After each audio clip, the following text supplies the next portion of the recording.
What's up, guys? Ben here, bringing another video today. We had a fantastic tournament this week. If you didn't check it out, the Flank ran an invitational tournament. Shout out EFU, shout out Activision. It was a crazy tournament, crazy ending. I'm going to recap my 5 biggest takeaways from the event. So I think takeaway 1 for me is this guy Scrappy might be the new superstar in the CDL. And look, I get it.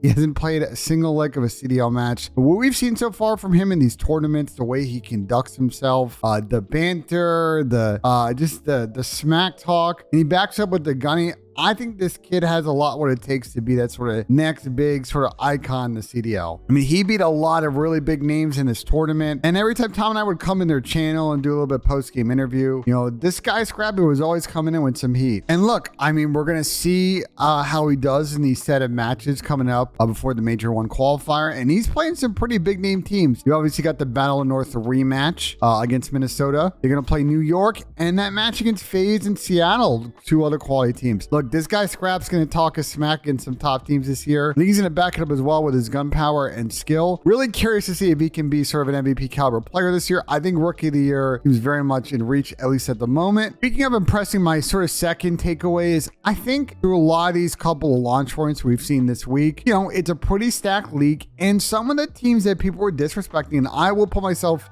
in this category as well, player teams like London and Vegas, those players definitely look up to the caliber so far this year. For example, in this matchup, you've got Clay and Temp. The 2 Vegas boys made it to the grand finals. Their teammates lost in losers finals. They were paired with Slasher and Celium. And on the London front, I know Zero and Paul X didn't really go super far in this tournament, but Nasty and Asim were on the team to end up winning this thing, and they both looked really good throughout the day and especially in grand finals. This may change as teams start to progress and scrim and get real practice. But I think when I have done these sort of preview videos for a lot of these teams, there aren't really any teams in the league this year that I think don't have high ceilings. I think it's more of a question of floors. I think we've really confirmed, at least in my mind, sort of that initial thinking with a lot of these teams. It's going to come down to now how they execute and practice, put that into work going into the Major 1 cycle. I think my third takeaway is on the Clay and Temp front. While we're kind of talking about this, they both have looked really good in all of these launch tournaments. They've been collecting some cash. I think we've talked a lot about how those 2 need to be the X factors for Vegas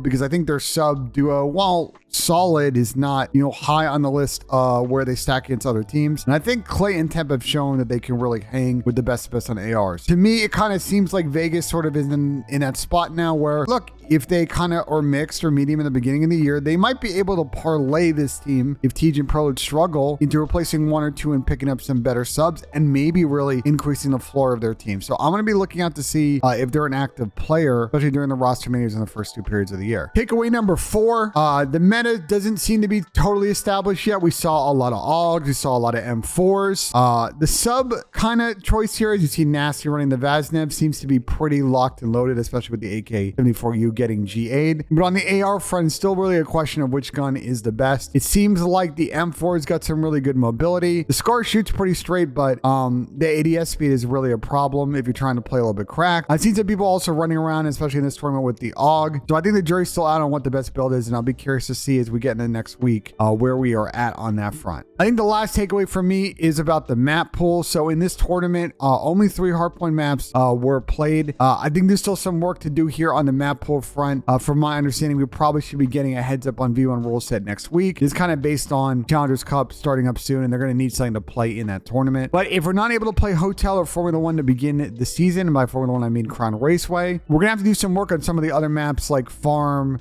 the hydroelectric map, kind of make those playable. A lot of those maps have some funky hills or too many hills. So some work needs to be done by the developers, the pros, by the league to kind of improve that. We really need like 5 hardpoint maps. And to explain why we need 5 hardpoint maps, that kind of sets you up the best for vetoes. If you think about a hardpoint veto process, one team gets rid of one map, the other team gets rid of another, and that leaves 3 maps, so you can kind of make a decision on how you want to pick the 2 in the best of 5 series. Without 5, if we do 4, it's going to make the skill gap not as big, and teams don't have to have a really deep map pool that you would need if you had 5 hardpoints. So looking to see how that nets out coming into next week. And yeah, that's going to do it for this video. Great tournament. Once again, big shout out to Activision, the team, for sponsoring the prize pool and all the funding for this one. Shout out to the eFuse team for running the tournament. Shout out to everybody that tuned in and watched. Really appreciate the support. And as always, a really shout out the players for participating. Tom and I did not expect like all but 5 pros to be able to want to play this and then follow through on that. So